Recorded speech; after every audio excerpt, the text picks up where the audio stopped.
Doctor Sanghamitra, senior obstetrician gynaecologist. ఈ రోజు నేను మీకు ఒక చిన్న కేస్ గురించి షేర్ చేసుకుందాం అనుకుంటున్నాను. అది రీసెంట్ గా నిన్ననే జరిగింది.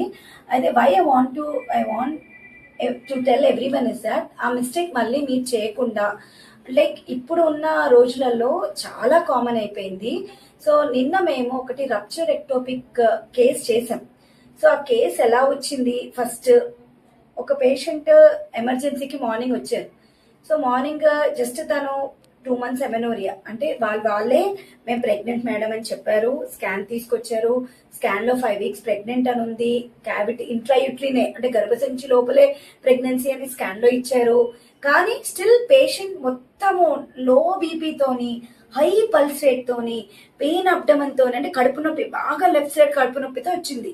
సో మేము అప్పుడు ప్రెగ్నెన్సీలో యాక్చువల్లీ వాళ్ళే స్కాన్ తీసుకొని వచ్చారు, గర్భసంచి లోపలే ఉంది కాబట్టి యూజువల్ గా మాకు డౌట్ రాదు. అంటే మేబీ ఇంకేదన్నా కాజ్ రూల్ అవుట్ చేసుకోవడానికి చూస్తాం.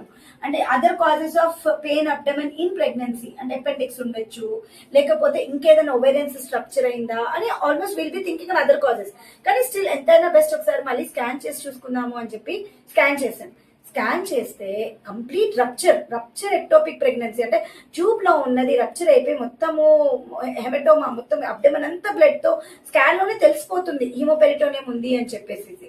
సో ఇమీడియట్ గా థియేటర్ తీసుకెళ్లి లాప్రోస్కోపీ ద్వారా మొత్తం క్లియర్ చేసాము. She stable now. 2 liters of blood వచ్చింది తనకి. మేము కలెక్షన్ చేసి మొత్తం సక్షన్ చేసిన తర్వాత అంత 2 liters ఆఫ్ బ్లడ్ తను లాస్ అయింది. సో నేను ఎందుకు చెప్తున్నానంటే ఇది తనకి ఎక్కడ మిస్టేక్ జరిగింది, ఆ డాక్టర్ ఎందుకు ఇంట్రాయూట్రిన్ ఇచ్చారు ఏంటి అని అంటే, అతను స్కాన్ పైనుంచి తీశారు. అర్లీ ప్రెగ్నెన్సీ స్కాన్ డయాగ్నోసిస్ కి తను అప్పటికి చెప్తానే ఉంది అంట, నాకు సైడ్ కి నొప్పి వస్తుంది సార్ చూడండి అని అంటే, అంటే తను చూసిన వరకు ఓకే, తనకి పైన క్లియర్ గా కనిపించలేదో ఏదైందో.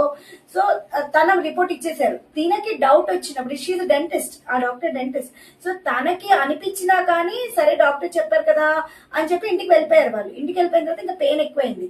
So what I want to suggest all of use that, ఇప్పుడు అందరికీ అన్ని తెలుసండి, అన్ని యూట్యూబ్లలో వచ్చేసినాయి, అందరూ అలాగా వీడియోస్ తీసి పెట్టేస్తున్నారు. సో మీకు డౌట్ వచ్చినప్పుడు go for second opinion. Compulsory ఆ డాక్టర్ మీకు రిపోర్ట్ సరిగ్గా ఇవ్వలేదు, నాకు ఇంకేదైనా ఉందన్నప్పుడు గో ఫర్ సెకండ్ ఒపీనియన్. ఎందుకు అంటే రప్చర్ కాకముందు చేసిన కేసు, రప్చర్ అయిన తర్వాత చేసిన కేసు చాలా డిఫరెన్స్ ఉంటుందండి. ఆ అమ్మాయికి 2 bloods ఎక్కియాల్సి వచ్చింది. ఈవెన్ షీ మే ఇంకా ఒక 1 hour డిలే అయ్యి ఉంటే maybe she would lost her life. So life condition కాబట్టి మీకు అనిపించినప్పుడు గో ఫర్ సెకండ్ ఒపీనియన్. ఇంకోటి ఏంటంటే అర్లీ ప్రెగ్నెన్సీలో కంపల్సరీ అందరూ TVS transvaginal scan is that the confirmatory scan to tell you whether in location of the pregnancy.